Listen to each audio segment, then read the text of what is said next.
ጥገኝነት ስንጠይቅ እንግዲህ በአንተ አመለካከት ምን አይነት ዶክመንቶችን ብናቀርብ ያሳምናል ብለህ ታስባለህ? እስኪ እሱ ላይ የሆነ ነገር በለን ይላል።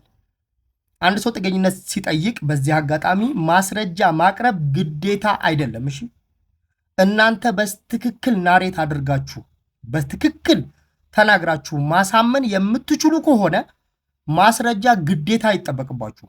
ማስረጃ የምታቀርቡት የምትናገሩት ነገር በቂ ካልሆነ ነው። ብዙ ጊዜ የምንናገረው ነገር በቂ ስለማይሆንም ነው ማስረጃ እነሱም የሚጠይቁን። ከምን በስተቀር ከፐርሰናል አይዴንቲቲያችሁ በስተቀር እጃችሁ ላይ ማንነታችሁ ካለ እሱን ብትሰጡ ነገሮች ያቀሉላችኋል፣ ታማኝነትም ታገኛላችሁ። ከዛ ውጭ ግን ግዴታ አይደለም። ነገር ግን ግዴታ ሊያሳይልን ይችላል ብላችሁ የምታስቡ ከሆነ ማስረጃ የምታቀርቡ ከሆነ ሞር ኬዛችሁ ጠንካራ ይሆናል፣ ሞር የመታመን እድላችሁ ከፍ ይላል።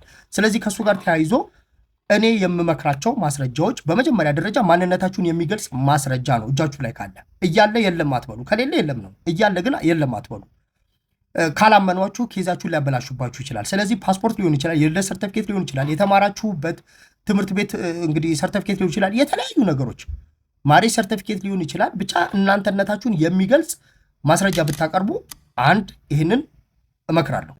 ሁለተኛው ደግሞ እንግዲህ ወደ ሀገራችሁ ብትመለሱ ያሰጋችሁን ወይ ለእስር የዳረጋችሁን ወይ ለፍራቻ የዳረጋችሁን ነገር የሚያስረዳላችሁ ነገር፣ ለምሳሌ ታስራችሁ ከሆነ የፖሊስ መረጃ፣ የፍርድ ቤት ቻርጅ ካለባችሁ እሱን የፍርድ ቤት እንግዲህ ተፈላጊ ናቸው የሚል ነገር ካለ እሱን ማስረጃ፣ ሰዎች የሚያስፈራሯችሁ ከሆነ በሜሴጅ ምናምን ስክሪንሾት፣ ሶሻል ሚዲያ ላይ ፖስት የምታደርጉት መረጃ ምናምን ካለ እሱን፣ የሰነድ ማስረጃ፣ ሜዲካል ማስረጃ፣ ጉዳት ደርሶባችሁ ከሆነ ሜዲካል ማስረጃ ካላችሁ፣ ቤት ንብረት ወድሞባችሁ ከሆነ እሱን የሚያሳይ ፎቶ፣ የተለያዩ ነገሮች ብታቀርቡ ይጠቅማችኋል። ሁለተኛው ይሄ ነው።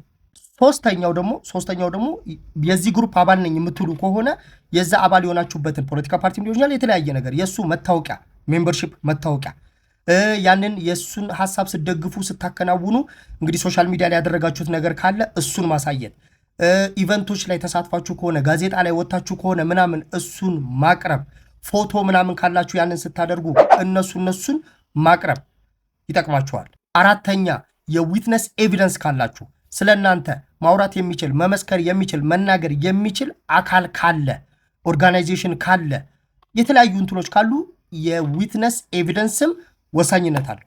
ብዙ ጊዜ ከኛ ሀገር እንደዚህ አይነት ነገሮችን እንቸገራለን፣ ግን ጀስት እንድታውቁት ነው ይሄንን። አምስተኛውና በጣም ቫልዩ የምሰጠው ደግሞ ሀገራችሁ ላይ ያለውን ነገር የሚያሳይ ካንትሪ ሪፖርት ከሂውማን ራይትም ሊሆን ይችላል፣ ከተለያዩ ሀገራት የተሰሩ ሊሆኑ ይችላሉ። እንደዚህ አይነት ሪፖርቶችን ማቅረብ የምትችሉ ከሆነ ከኬዛችሁ ጋር ተመሳሳይ የሆነ በእናንተ አይነት ኬዝ አንድ ሰው ሀገራችሁ ላይ ምን እየደረሰበት እንዳለ ማሳየት ማስረዳት የምትችሉ ከሆነ ይሄ በጣም አሪፍ ነው። ስለዚህ በመሰረታዊነት እነዚህ ዶክመንቶችን ብታቀርቡ ይጠቅማችኋል። ሌሎችንም ነገሮች ማቅረብ ትችላላችሁ። ቤዚክ ብዬ ያሰብኳቸውን ነው የነገርኳችሁ።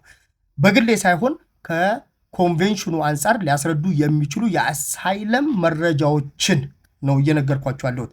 ስለዚህ መረጃ ቢኖራችሁ ይጠቅማችኋል፣ ከሌላችሁም ግን ግዴታ ግን አይደለም። በደንብ ማስረዳትና ማሳመን ከቻላችሁ ብታቀርቡ ግን ተጠቃሚ ናችሁ።